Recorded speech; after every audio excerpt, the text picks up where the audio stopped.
welcome to another episode of The Survivor's Edge. Now this is just me going off the cuff. Right now I am somewhere in the Midwest, and oh my God, I have never seen so many high security fences around car lots. And this is pretty much all but two car lots on this street that I've seen, and there's a lot of car lots on this street that have high security 9-foot fences around them. Now, the post office is kind of understandable, but the car lots, wow, it doesn't matter what size the car lots are. They can be big, they can be small. They all have 9-foot security fences around them. So you can obviously tell I am in a high crime city here in the Midwest, but we're not here to talk about the crazy crime in certain areas of the country. Then again, yeah, we are. But basically, I'm just going to lay it out right now. If you are not a prepper by now, I do not know what's wrong with you.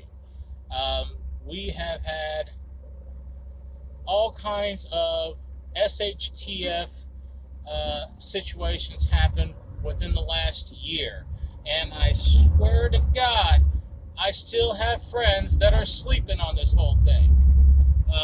For instance, you had the pandemic. You had the riots, or as the media would like to say, peaceful protests. Man, there was nothing peaceful about those protests. Okay, maybe during the day when, blacks were actually marching. However, I'm sorry. I am not a Black Lives Matter supporter for the simple fact that black lives do not matter to them. The only black lives that matter are the ones that they can financially profit from. That can be definitely be proven by one of the co-founders of Black Lives Matter going in a luxury home spending spree.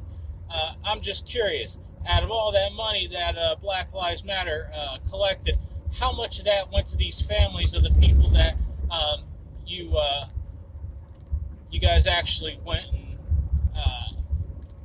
acted a fool for, that you guys actually went out and protested, quote unquote, that you guys rioted for, that you guys looted stores for. How much of that money actually went to them? I'm not talking about George Floyd. By the way, why are we sitting there making martyrs out of criminals? George Floyd was no damn saint. Now, the girl in Louisville, I'm sorry, I forget her name at this point in time, but, her situation was very unfortunate, and, the cop, I don't know the necessarily particulars, actually I kind of do, but Breonna Taylor, I'm sorry, the Breonna Taylor incident. Okay, sorry, boyfriend shot, shot the cops shot back, however, but, there was a lot of misinformation with that one. I think the mainstream media needs to be ashamed of themselves for how they handled that. She should not have been shot, but unfortunately the situation is what it is. It is what it is. But here's my thing. How much money did Black Lives Matter, the organization, actually give to the families of the people they were protesting, quote unquote, protesting for, like rioting and looting? Why did a lot of that money that you guys collected go to the Democrat Party? Why should it even go to a political party? It should go to help out the community. No, because black lives really don't matter to this organization.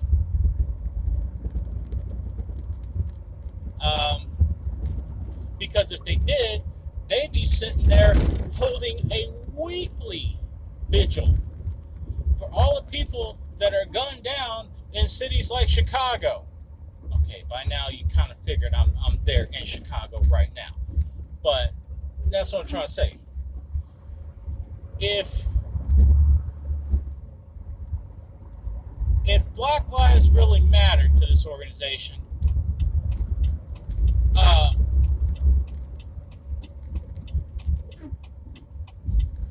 they would be,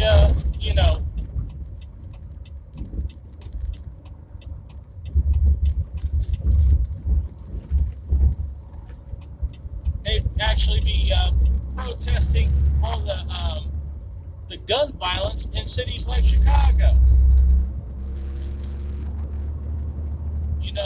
They wouldn't be sitting there just picking, oh, white cop did this to a black person. I'm sorry, but blacks killing more of you. We're killing more of ourselves than we're getting killed by white folks. I'm sorry, we're doing the racist job for them. And then we're taking a huge step back in civil rights by embracing segregation. I swear to God, my grandparents would be rolling over in their graves for this one. Because basically, we're spitting in the face of everything they fought and bled and were beat up, had dogs sicked on them. I mean, we basically just took 50 steps backwards, at least 60 years, by embracing segregation.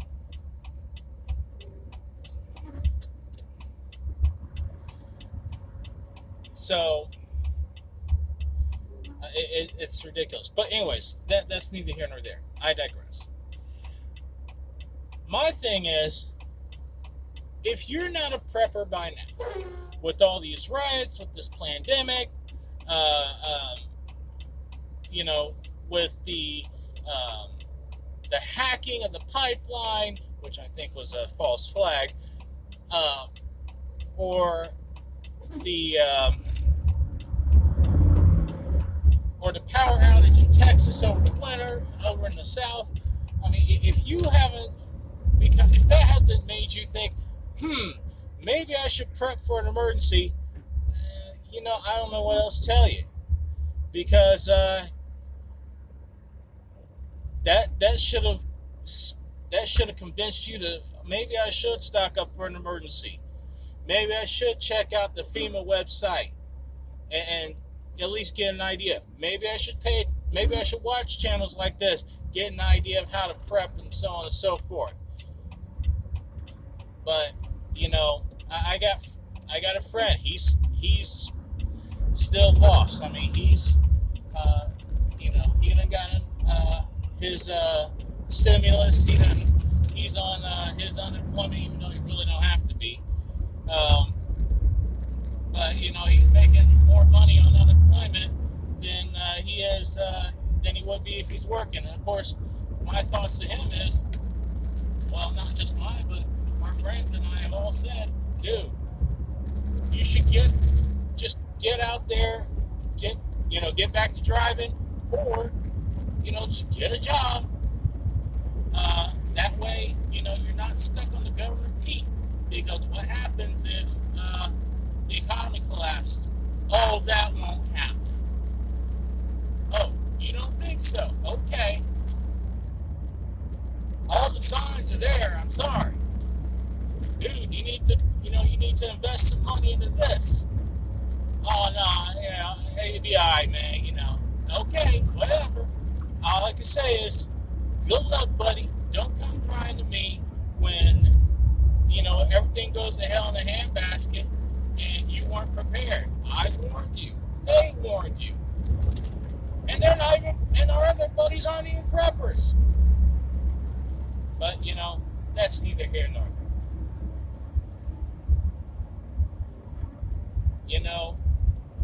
People taking this vaccine. Now, if you took the vaccine, good luck, buddy.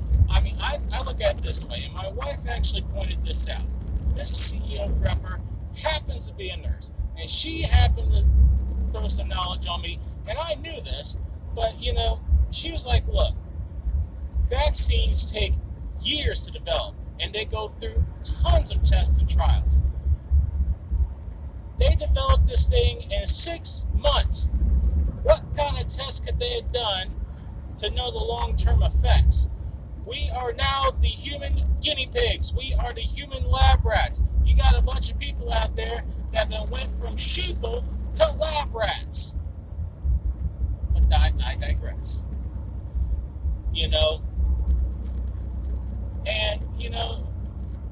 My friends are sitting there like, oh man, you don't believe in science? I believe in science when it's not politically motivated. And there's a lot of political motivation. Oh, you don't know that. I spent 20 years of my life in the game. 20 years. Plus the 4.5 I was in college, learning about political science. Let alone 20 years playing that game. Getting to all the clubs, getting to the secret organizations, something like, stuff like that. I've been there. I know the games that are played. I know the depths to which people will go to attain power. It ain't no game, folks. If you haven't started prepping by now, you need to. Do it before it's too late. Because this ain't no game. Because when these elites are already making their moves. Yeah, you see them, in front of cameras and stuff. What you're not seeing is how they're preparing. The big wake-up call for anybody should have been when Kim Kardashian bought a bunker. Okay?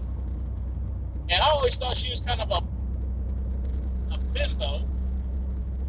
But heck, she ain't stupid. If she bought a bunker, there's something going on. If the elites are buying bunkers and stocking up and preparing for a disaster, a major disaster, trust and believe.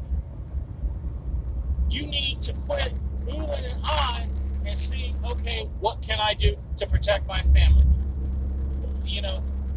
What like-minded individuals can I get with to form a prepping group, to form, an emergency preparedness group? We need to buy supplies, so on and so forth. We all need to buy some land or something. Anything you can do to prepare, do it before it's too late. These people are preparing, and they are leaving you in the dust. And it's not just here in America, they're doing it globally. Because you have a battle of globalists. These globalists are playing for keeps. These elites are playing for keeps. You need to as well.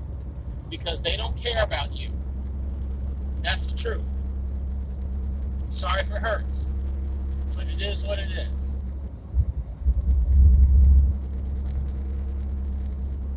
It's never a question of if, it's a question of when. You need to have the survivor's